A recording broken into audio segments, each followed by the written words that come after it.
Hello বন্ধুরা, কেমন আছো সবাই? আজকে নিয়ে এলাম নতুন রান্না। আজকে বানাবো বেগুনি। তো দেখো, একটা বেগুন নিয়ে নিলাম, দিয়ে পাতলা পাতলা করে কেটে নিয়েছি। দেখো কতটা পাতলা দেখাচ্ছে। এরকম করে বেগুনটা কেটে নেবে। দেখো একটা কেটে দেখাচ্ছি কেমন করে কেটে নেবে।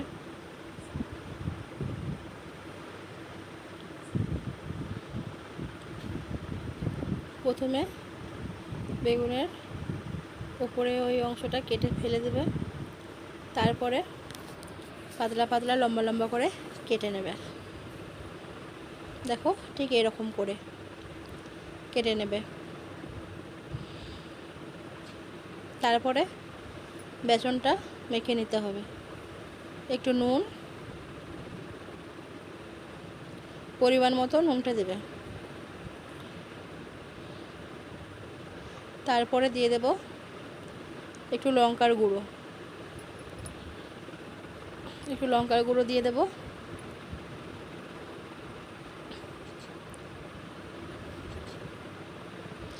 তারপরে বেসনটা অল্প অল্প জল দিয়ে মেখে নেব।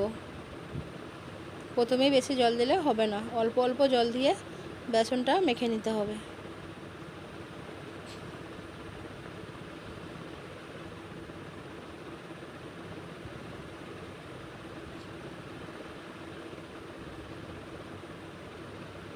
অল্প অল্প জল দিয়ে বেসনটা মেখে নেব। দেখো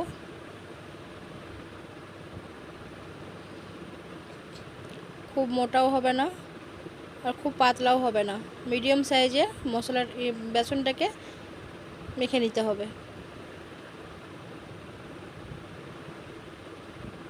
ভালো করে মেখে নিতে হবে যাতে বেসনের গোলা না থেকে যায়। ভালো করে ফাটিয়ে নিতে হবে। দেখো এরকম করে মেখে নিয়ে তারপরে কড়াইয়ে আমি তেল দিয়ে দিলাম।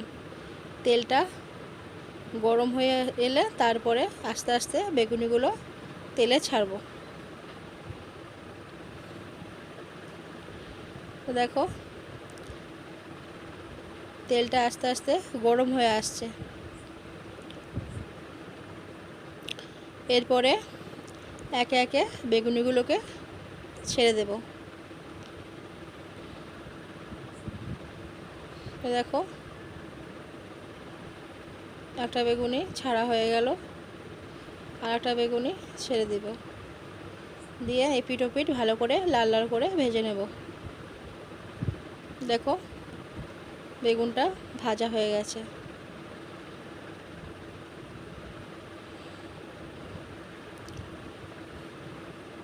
তো দেখো কত সুন্দর লাল লাল করে ভাজা হয়েছে।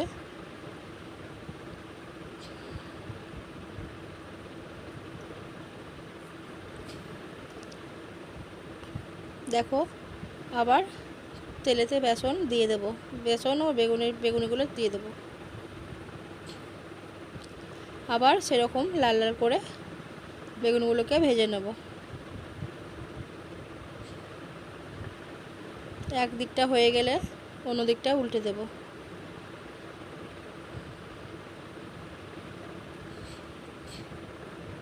তো দেখো একটু ভেঙে দেখাচ্ছি কত সুন্দর হয়েছে। যদি ভালো লেগে থাকে তাহলে আমাদের চ্যানেলটিকে সাবস্ক্রাইব করবেন এবং লাইক, কমেন্ট ও শেয়ার করবেন। দেখো কত সুন্দর হয়েছে।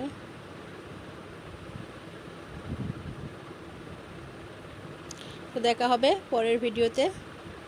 তো চলো বাই।